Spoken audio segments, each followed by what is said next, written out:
55년 MBC 충북. 여러분 안녕하십니까? 충북 시사토론창 오원근입니다. 정부는 9월 세 번째 토요일을 청년의 날로 정했죠. 청년 문제에 대한 관심을 높이기 위해 제정한 법정 기념일인데요. 요즘 청년들이 많이 어렵습니다. 25년 8월 기준 청년층 고용률이 45%로 역대 최저 수준에 근접해 있고 인공지능 AI로 가장 큰 타격을 받는 연령층이 20대 사회초년생 청년층이라는 조사 결과가 발표되기도 했습니다. 오늘 충북 시사토론 창에서는 청년의 문제를 청년의 시각에서 들여다보고 좀 더 현실적이고 구체적인 논의를 해보겠습니다. 오늘 나오신 분들 소개해 드리겠습니다. 이윤재 전 충청북도 청년정책 조정위원회 부위원장 나오셨습니다. 박누리 월간 오기내 편집장 나오셨습니다. 송하늘 청주 청년센터 청년들아 5959 팀장 나오셨습니다. 이선재 취업준비생 나오셨습니다. 안녕하세요. 먼저 일자리에 대한 이야기부터 나눠보겠습니다. 지금 청년들은 단권일에 최고의 스펙을 갖고 있다고 하는데요.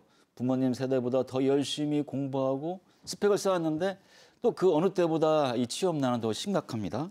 그 이유 어디에 있다고 보시는지 박누리 편집 먼저 얘기를 해주시죠. 우선 양질의 일자리 자체가 많이 줄어들었다는 게 가장 큰 문제일 테고요. 특히 예. 지역적 차원에서 본다면은 수도권 빨대 효과가 굉장히 심각해지면서 이제 좋은 일자리 자체가 그리고 일자리의 수 자체가 예. 이제 지역에선 더 이상 찾아보기 어려운 형편이 되다 보니 더더욱 지역에 있는 청년들 입장에서는 일자리를 찾아서 지역 밖으로 나가야 한다거나 지역에 남고 싶다면 좋지 않은 복지와 근무 환경과 낮은 임금을 감수해야 되는 그런 상황이 반복되면서 이 악순환의 사이클이 계속 이어지고 있지 않나 싶습니다. 예, 이선재님은 어떻게 보십니까? 저는 좋은 일자리가 없기 때문이라고 생각합니다. 예. 대기업은 자리가 없고 중소기업은 사람이 없다고 합니다. 일자리 질의 격차가 매우 크기 때문인데요. 한국은 노동시장 이중 구조가 매우 심하기 때문에 중소기업에서 일을 시작하면 대기업으로 옮기기가 쉽지 않습니다.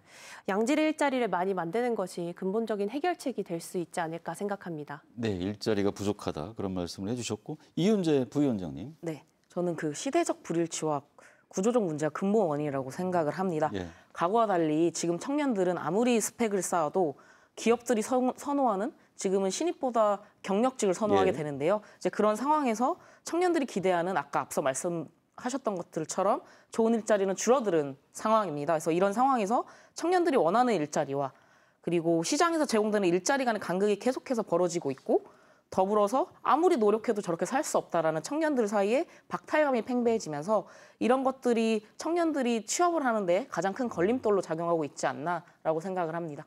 네, 송하늘 팀장님은 어떻게 네, 보십니까? 문제의 핵심은 획일적인 성공의 사다리에 있다고 예. 봅니다. 우리 사회는 오랫동안 좋은 대학, 대기업으로 이어지는 하나의 성공 사례만 제시해 왔습니다. 청년들은 그 사다리에 오르기 위해 열심히 스펙을 쌓았지만 그 사다리 자체는 너무 좁고 이제 흔들리고 있습니다. 이제 청년들이 오르고 싶은 사다리는 저마다 다른데 우리 사회와 지역의 일자리는 획일적인 잣대에 머물러 있어 청년들의 다양한 욕구를 담아내지 못하는 구조적인 미스매치가 취업난의 본질이라고 생각합니다.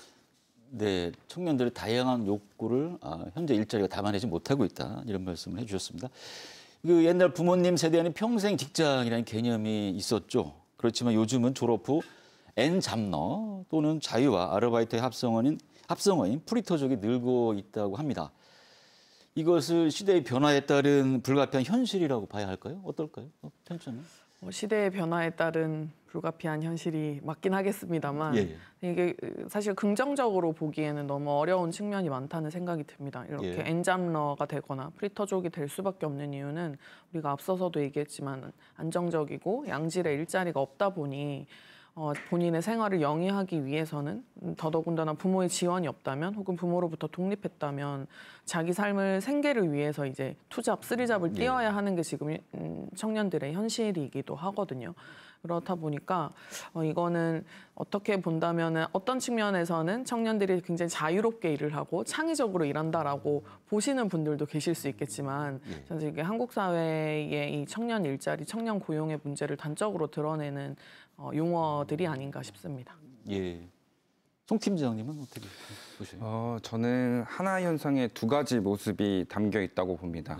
불안정한 고용시장에서 생계를 위해 어쩔 수 없이 여러 일을 하는 청년들도 있지만 동시에 자신의 삶의 방식을 찾아가는 주체적인 선택으로 엔잡러나 프리처적이 된 청년들도 많습니다. 중요한 것은 이 현상을 긍정이나 부정으로 판단하기보다 이러한 다양한 삶의 형태가 존중받고 지속될 수 있도록 사회적 안전망을 구축하는 것이 중요하다고 생각합니다. 네, 저는 아무래도 부의 사다리가 좀 무너졌기 때문에 청년들이 엔잡러가 되고 있다고 생각합니다.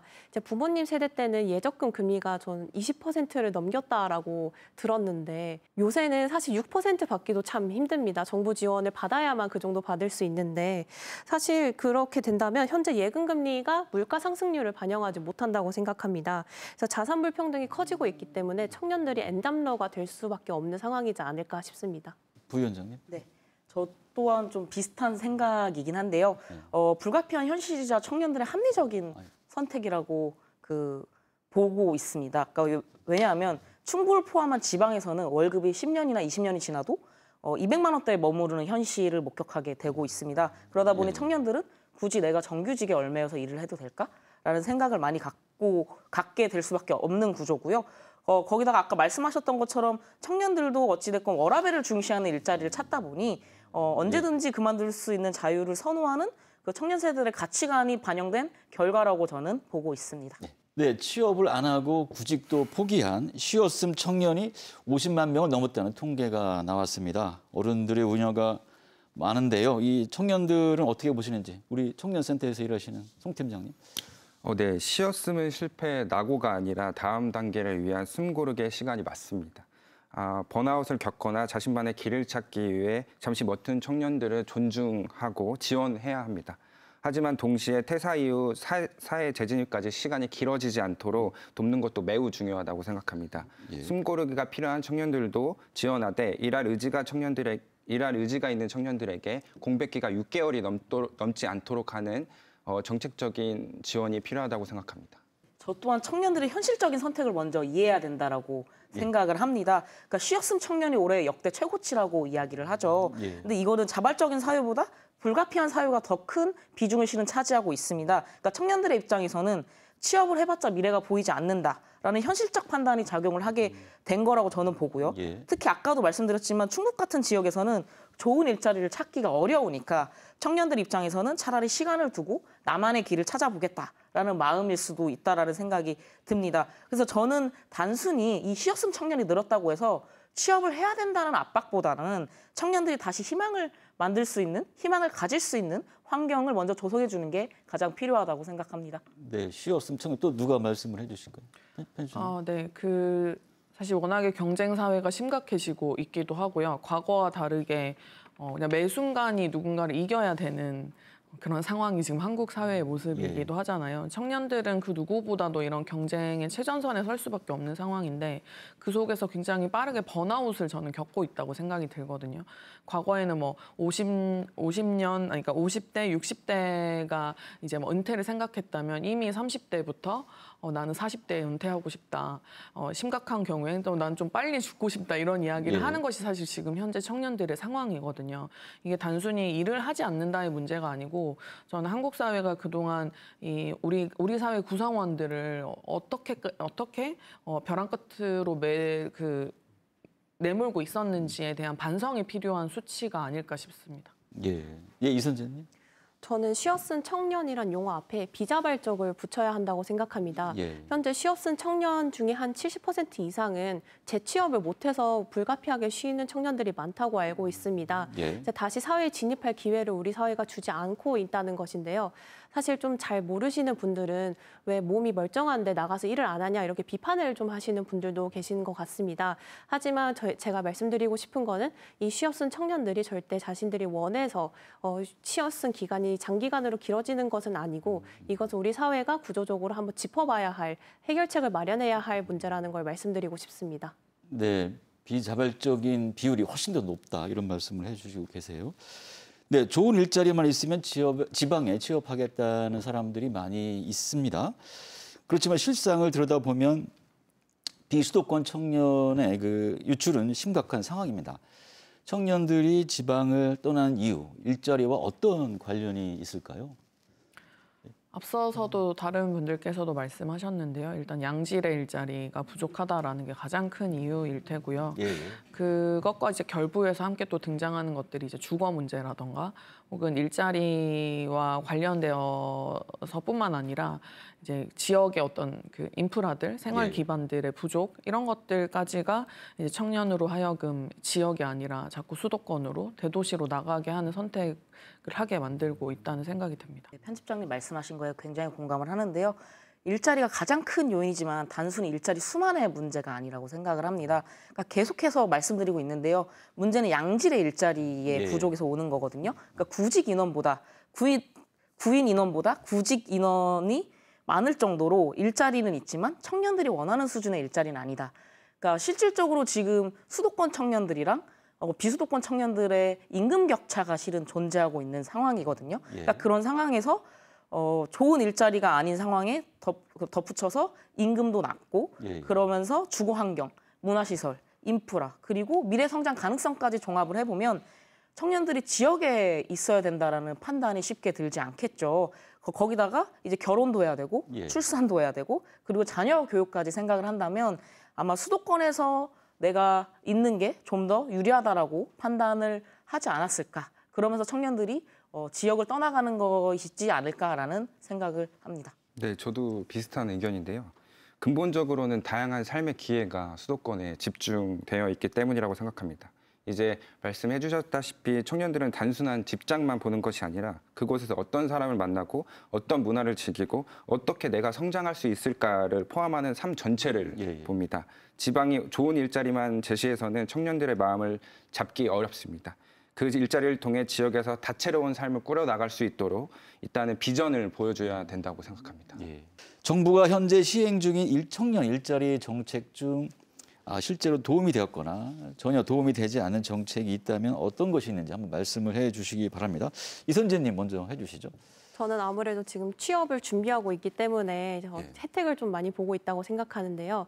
이제 취업을 위해 들어가는 돈이 생각보다 많습니다. 자격증 한 번을 따기 위해서는 최소 5만 원에 최대 10만 원 정도의 비용을 지출해야 하는데 기업이 원하는 점수를 따기 위해서는 한 번으로는 또 부족합니다. 그렇게 들어가는 돈이 많고 또 취업용 참고서 같은 거를 살 때도 최소 3만 원은 돈을 투자해야 합니다. 한 번에. 그래서 이제 구직 촉진 수당 같은 이제 수당 청년들에게 현금성 지원하는 수당은 저는 지금 취업 준비생들에게 매우 도움이 되는 정책이라고 생각합니다. 지금은 사실상 없어진 정책인데요. 청년 내일 채움 공제라고 이제 줄여서 내채공이라고 부르는 제도가 있었습니다. 그게 한 2, 3년 혹은 5년 이상 근속할 경우에 청년과 기업과 정부가 매칭을 해서 이 일정 기간이 지난 다음에는 얼만큼의 꽤 큰 목돈을 마련할 수 있는 제도였는데요.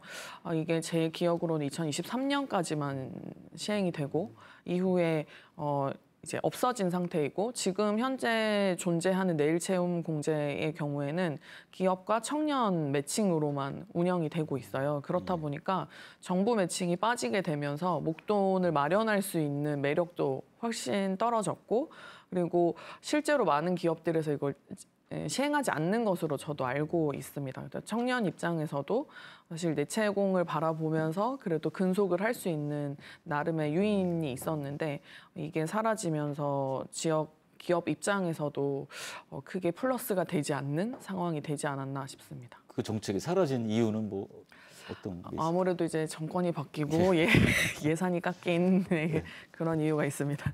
네, 이은재 부위원장님. 네, 저 또한 실은 앞서 지금 편집장님 말씀하신 것처럼 내일 채움 공채가 가장 효과적이었다라고 생각을 하고요. 덧붙여서 그 지역주도 청년의 일자리 사업이라는 사업이 있습니다.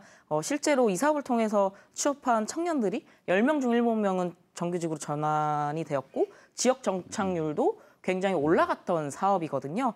근데 어찌됐건 이 사업들이 다 전체적으로 단기적이고 일회성이라는 문제가 실은 있습니다. 그러니까 이런 것들을 좀 지속적으로 유인 가능한 정책들을 좀 내야 지역사회, 지역 좋은 일자리를 만들고 그로 인해서 많은 청년들이 좀 지역에 정착을 할 수 있도록 유도할 수 있지 않을까라는 생각이 좀 있습니다. 저는 개선의 지점을 조금 말씀드리고 싶은데요. 현장에서 느끼는 가장 큰 어려움은 정책들이 서로 따로 노는 현실입니다. 청년의 삶은 일자리, 주거, 마음건강 문제가 톱니바퀴처럼 얽혀져 있는데 정책은 부처별 칸막이에 갇혀 따로따로 나옵니다. 그러다 보니 어떤 청년은 소득 기준에, 어떤 청년은 주거 요건에 걸려 지원을 받지 못하는 현실이 비일비재합니다. 단순히 정책을 모아주는 플랫폼을 넘어 청년의 한 사람의 삶을 중심으로 정책이 융합되고 재설계돼야 된다고 생각합니다. 또한 구직 청년만큼이나 지역에 뿌리 내리고 있는 재직 청년들이 고립되지 않도록 지역에서 계속 성장할 수 있도록 하는 지원이 필요하다고 생각합니다. 청년 일자리 정책과 관련해서 앞으로 뭐가 어떻게 개선되면 좋을지 말씀을 해주시기 바랍니다. 네, 부위원장님 먼저 해주시죠. 네, 저는 3가지 방향으로 개선이 좀 필요하다고 생각을 합니다. 첫 번째는 노동시장의 유연성 확보입니다. 30세 전후로 청년들은 경력을 완전히 초기화해서 새로운 커리어를 시작하고 싶다라는 생각들이 좀 강한데요. 그러니까 이를 뒷받침할 제도적, 사회적 환경이 아직은 좀 부족하다라고 생각을 합니다. 그러니까 이직과 진로 전환에 부담이 없는 가능한 환경을 좀 만들어야 된다고 생각을 하고요. 두 번째는 지역 차원에서 적극적으로 양질의 일자리를 창출해야 된다라고 생각을 합니다. 그러니까 정책적 지원을 넘어서 우리 지역 특화 산업들 있잖아요. 그러니까 예를 들면 2차 전지나 바이오나 반도체 등 전략 사업에 좀 맞춤으로 된 지역 주도 일자리를 좀 만들어가는 게 좀 중요하다라고 생각을 합니다. 그래서 마지막으로는 청년 맞춤형 정책 설계가 필요하다. 현재 정책들은 좀 획일적이에요. 그러니까 저희가 근데 이 정책들을 좀 너무 같은 청년이라고 보고 정책들을 짜는 게 아니라 청년들마다 개개인별 학력별이든 아니면 지역별이든 개인 상황별 좀 맞춤형 지원이 좀 이루어져야 되지 않을까 그런 생각이 좀 있습니다. 네, 3가지 차원에서 말씀을 해주셨습니다. 이선재님은? 저는 근본적으로 작은 기업에서도 일할 수 있는 환경을 만들어줘야 한다고 생각합니다. 작은 기업에서는 임금 체불이라든지 직장 내 괴롭힘, 이런 등 근로기준법에 맞지 않는 일들이 좀 자주 일어난다고 알고 있습니다. 근로기준법 관리 감독을 철저하게 하면서 작은 기업에서도 청년들이 많이 일할 수 있도록 감독하는 것이 방법이라고 생각합니다. 네, 송 팀장님 어떻게 개선되면 좋겠습니까? 저는 2가지 정도를 제안 드리고 싶은데요. 아까 말씀드렸던 융합형 정책 패키지의 도입입니다.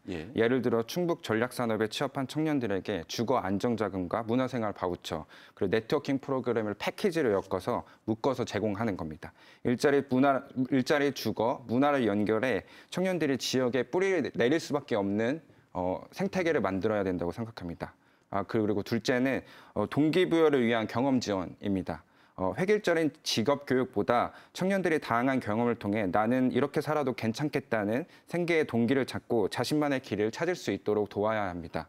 솔직히 우리 사회에서 꿈이 직업이 되는 사람들은 얼마나 될까요?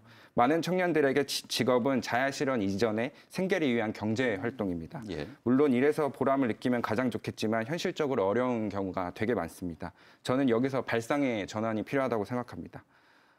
직업이 아닌 다른 곳, 예를 들어 취미나 학습, 커뮤니티 활동에서 자아실현의 욕구를 채울 수 있다면 그것이 바로 경제 활동을 계속해 나가는 동기가 될 수 있다고 생각합니다.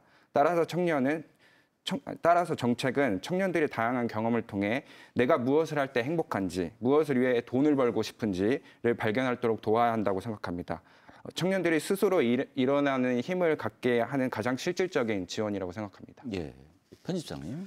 저는 좀 획기적인 노동 환경 개선을 지역에서 먼저 좀 시도해보면 어떨까 하는 생각이 들거든요. 가령 이제 주 4일제를 우리 지역에서는 모두 다 함께 시행해 본다거나 그래서 그걸 시행하는 그 시행에 참여하는 기업들에는 뭔가 인센티브를 주고 그러면 기업의 부담도 덜어지고요. 또 그만큼 인력을 더 많이 채용할 수 있고 그리고 청년 노동자들뿐만 아니라 어쨌든 그 기업에서 일하고 있는 노동자들 입장에서도 훨씬 더 양질의 일자리, 근로 환경에서 일을 할 수 있는 환경을 만들 수 있다는 생각이 들거든요. 그런 것들을 하게 됐을 때 이제 아직 서울이 하고 있지 않은 혹은 수도권이 하고 있지 않은 그러면서도 이제 그러니까 미래의 일자리와 관련해서 반드시 필요하다고 지금 이야기되어지고 있는 제도들을 획기적으로 빠르게 도입하고 시행해 보는 것도 중요한 지점이지 않을까 하는 생각이 듭니다. 네. 근데 주거 문제로 넘어가기 전에 일자리와 관련해서 꼭 하고 싶은 말씀이 있으면 한마디씩 해주시기 바랍니다. 이 선생님. 예. 저는 요새 면접을 많이 보러 다닙니다. 예. 얼마 전에는 또 역량 검사라고 해서 요새는 AI와 면접을 봅니다. 예, 예. 근데 사실 AI와 면접을 보고 있으면서 내가 왜 이렇게까지 해야 하지라는 생각이 좀 들 때도 있고요. 또 면접장에서 만나는 또 다른 취업 준비생들을 보면 모자란 사람이 없습니다. 예, 예. 사실 다들 외국 경험도 있고 다들 학점 좋고 다들 스펙이 좋습니다. 네. 정말 치열하게 열심히 살아온 취업 준비생들인데 사실 기회가 주어지지 않아서 취업 준비생에 머물러 있는 경우가 저 포함 굉장히 많습니다. 그래서 정부에서 이제 이 취업생 청년이라든지 취업 준비 그러니까 청년 일자리가 굉장히 줄어들고 있는 문제를 좀 더 심각하게 여기고 적극적인 대책이 좀 필요하다고 생각합니다. 네, 이은재 부위원장님.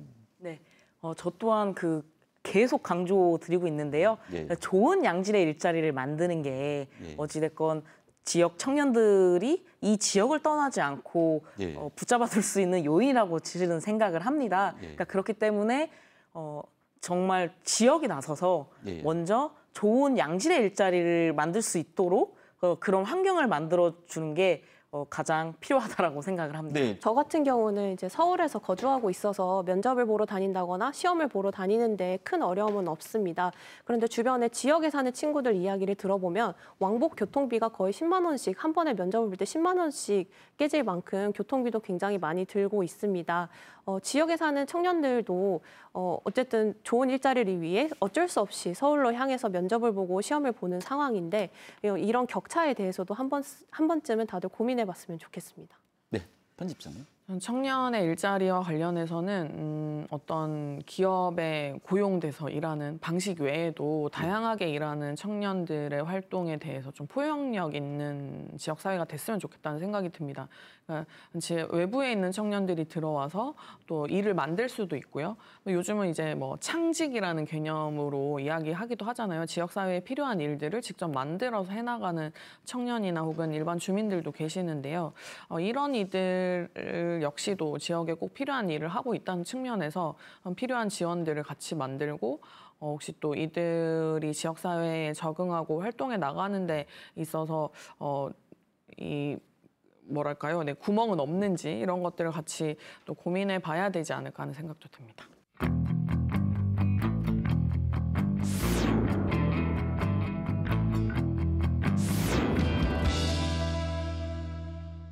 네, 지금까지 일자리에 대해서 이야기 나눠봤고요. 지금부터는 주거 정책에 대해서 이야기 나눠보겠습니다. 현재의 청년 주거 정책 어떻게 평가하시는지 송 팀장 이야기 먼저 듣겠습니다.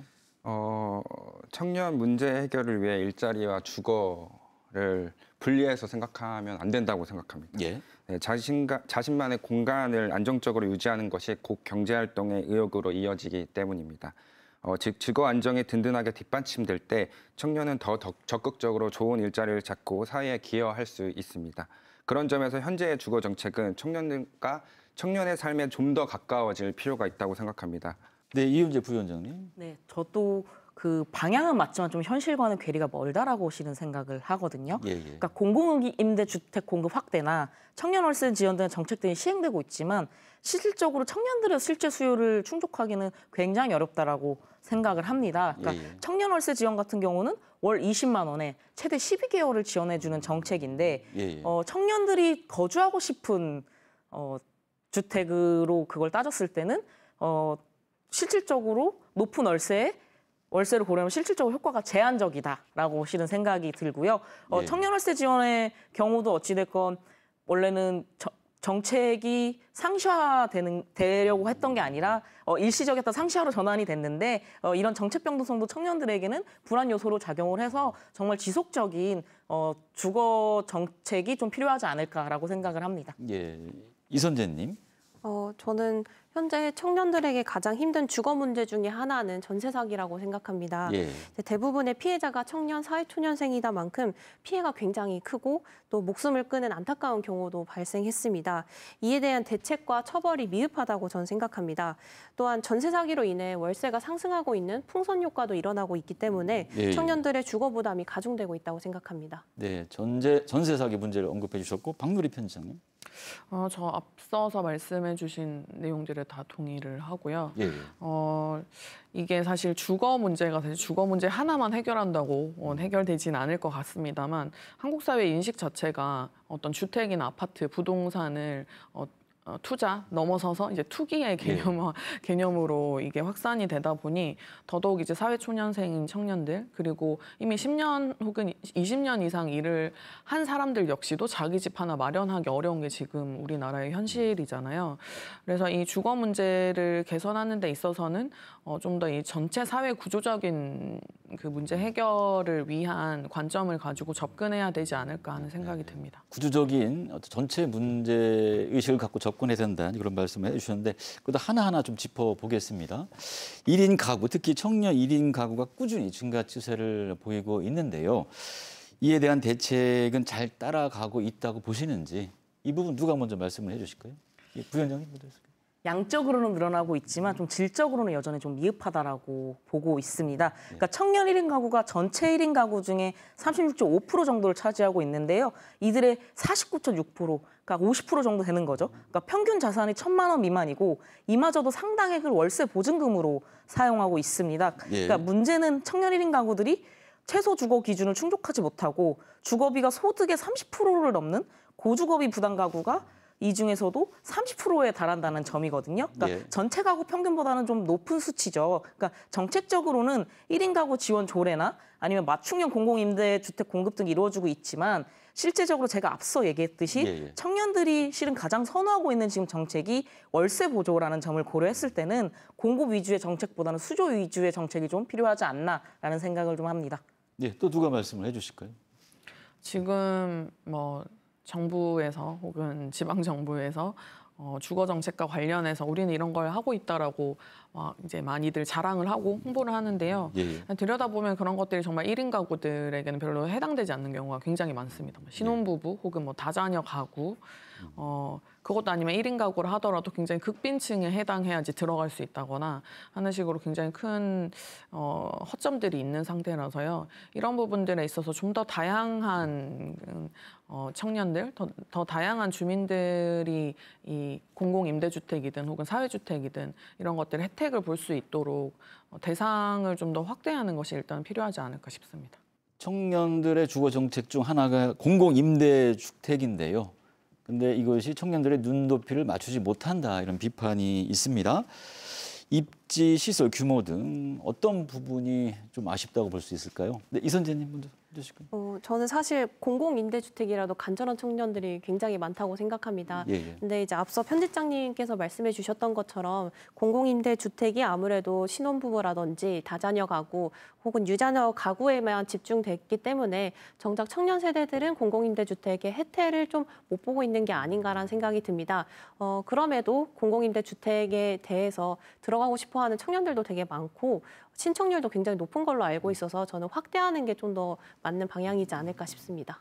아쉬운 점은 지속 가능성이 조금 부족하다는 점입니다. 교통이 불편한 외곽에 있거나 1인 가구에 맞춰진 작은 평수는 청년들로 하여금 잠깐 머물고 떠날 곳이라는 인식을 줍니다. 청년들이 그곳에 살면서 결혼도 하고 아이도 낳는 미래를 그릴 수 있어야 진정한 주거 안정이 시작된다고 생각합니다. 직장과 가깝고 삶의 터전으로 삼을 수 있는 곳에 다양한 세계주기를 담을 수 있는 주택 공급이 매우 절실히 필요합니다. 네, 청년 월세 지원 정책 아까 말씀을 잠깐 해주시긴 했는데 이 정책이 소득이나 재산 기준이 현실을 반영하지 못한다 이런 지적이 있습니다. 어떻게 개선하면 청년들이 도움을 받을 수 있을지 말씀을 좀 해주시기 바랍니다. 중위소득 한 47%에게만 지원이 되고 있습니다. 그러니까 이는 실은 너무 제한적인 예. 급여거든요. 그러니까 청년층의 소득 특성을 좀 고려해서 기준을 완화하고 특히 지역별로 좀 임대료 차이를 반영해서 차등 기준을 적용해야 된다라고 생각을 합니다. 그러니까 또한 이제 청년들은 아직 부모와는 독립이 안 된 청년들도 있고, 그러니까 경제 부분도 이제 독립이 된 분들도 있는데, 그러니까 이게 근데 부모랑 소득이 같이 잡혀버리면 그 미혼 청년의 경우는 그 신청조차가 실은 할 수가 없습니다. 급여 신청을. 예. 그러니까 이런 부분에서 봤을 때는 부모 소득 기준 완화도 조금은 필요하지 않나라는 생각이 좀 듭니다. 좀 덧붙여서 말씀드리면 예. 문턱을 과감히 낮춰야 된다고 생각합니다. 말씀하셨듯이 부모의 소득을 기준으로 삼는 것은 청년을 독립된 주체로서 인정하지 않는 것과 같다고 생각합니다.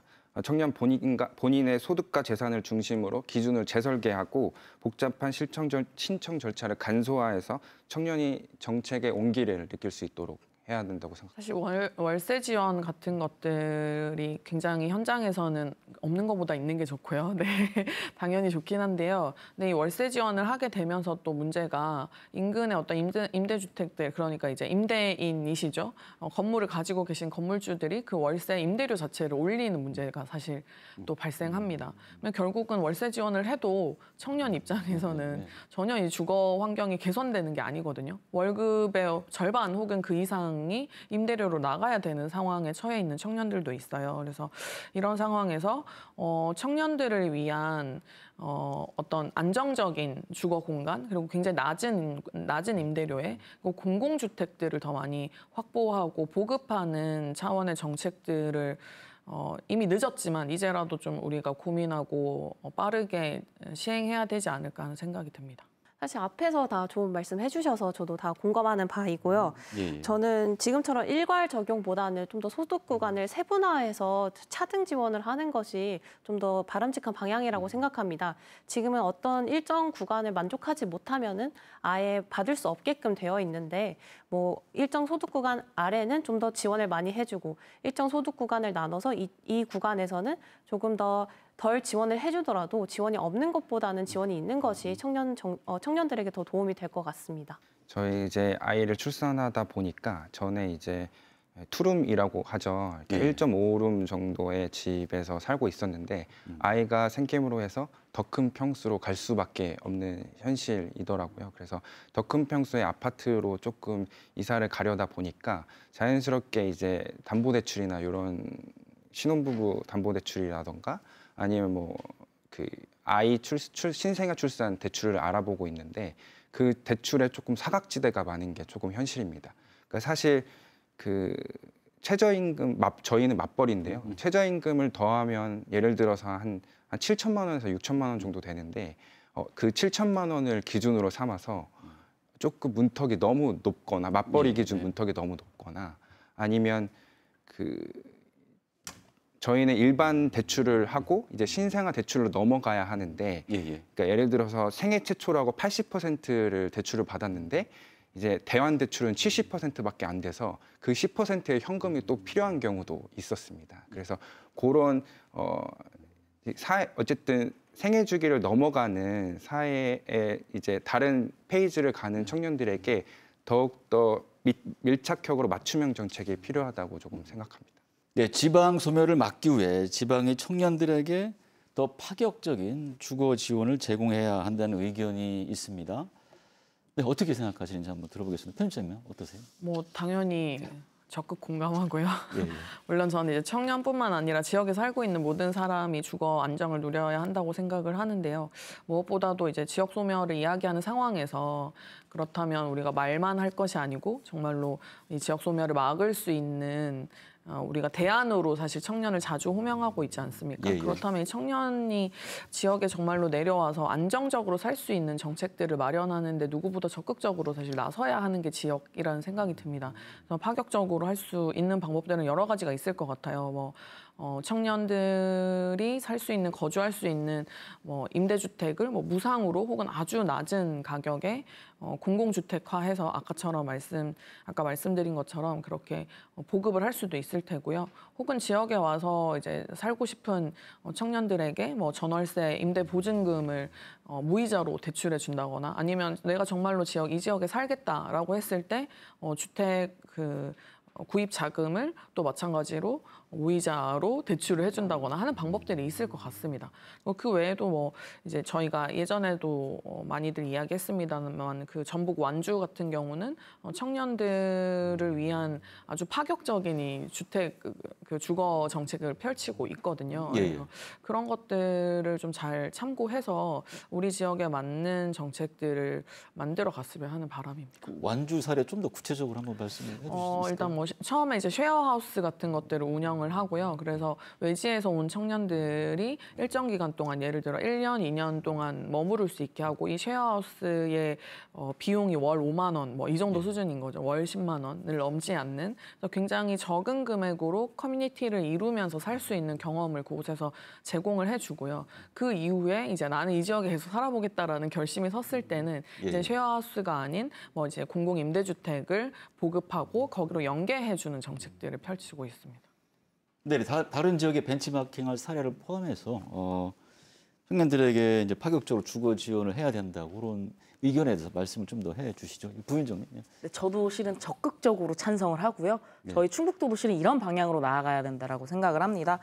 그러니까 지방의 청년 유치를 위해서는 정말 파격적인 거 아니고서야 청년들이 오지 않는다라고 생각을 하거든요. 그래서 양질의 일자리도 만들고 청년 주거 환경도 개선하는 게 정말 필수적인데 앞서 말씀하신 것처럼 완주 사례도 있지만 인천시의 경우는 하루에 1,000원으로 거주하는 공공임대 모델이 있거든요. 그러니까 이처럼 이런 파격적인 시도를 해야만 청년들이 올 수 있다라고 생각을 합니다.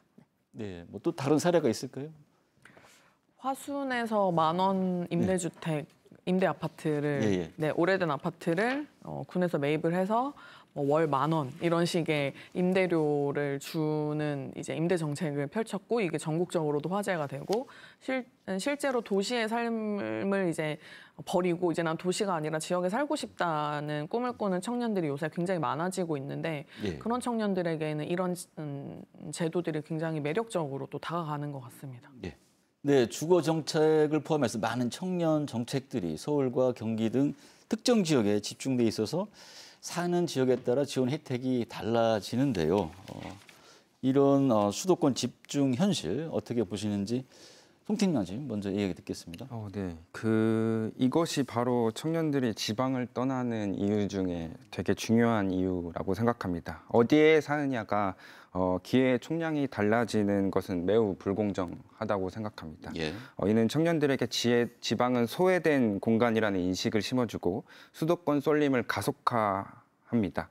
모든 청년이 최소한의 인간다운 삶을 보장받을 수 있도록 보편적인 정책의 기준선을 마련하고 지역의 특성에 맞는 융합형 정책을 펼칠 수 있도록 지자체에 더 많은 권한과 재원을 확대해야 된다고 생각합니다. 네, 이선재님은 어떻게 보십니까?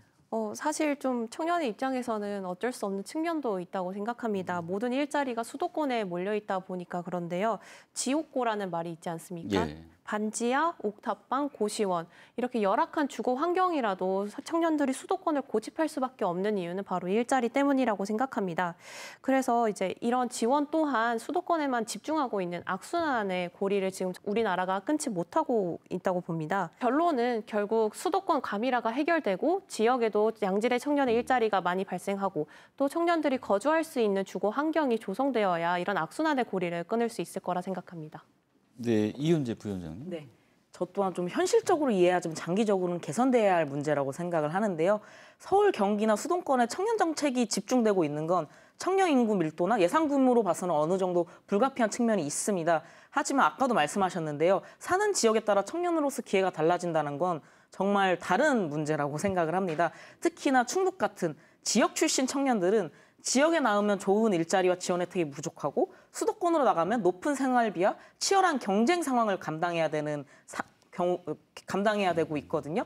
그렇다면 결국 개인의 능력이나 노력이랑 관계없이 출신 지역이 미래를 좌우하는 상황이 되어버리고 있습니다. 예. 그러니까 이 문제를 해결하려면 저는 중앙정부 차원에서 균형 있는 정책 배분이 좀 필요하다고 생각을 합니다. 지역에는 더 파격적으로 인센티브를 주고요. 수도권에는 좀 부담을 분산시키는 방식으로 해서 원격 근무 활성화나 지역 특화 산업 육성 등을 지역에서 좀 육성할 수 있도록 중앙정부 차원에서 나서줘야 된다라고 생각을 합니다. 예.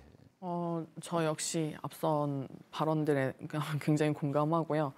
사실 자조적으로 청년들이 하는 말 중에 이런 말이 있어요. 서울에 태어난 게 스펙이다. 예. 그런 이야기들을 합니다. 이게 뭐 일자리와 주거 그리고 그 외에 여러 가지 생활 기반과 관련해서 이런 이야기들을 하게 되는 건데요.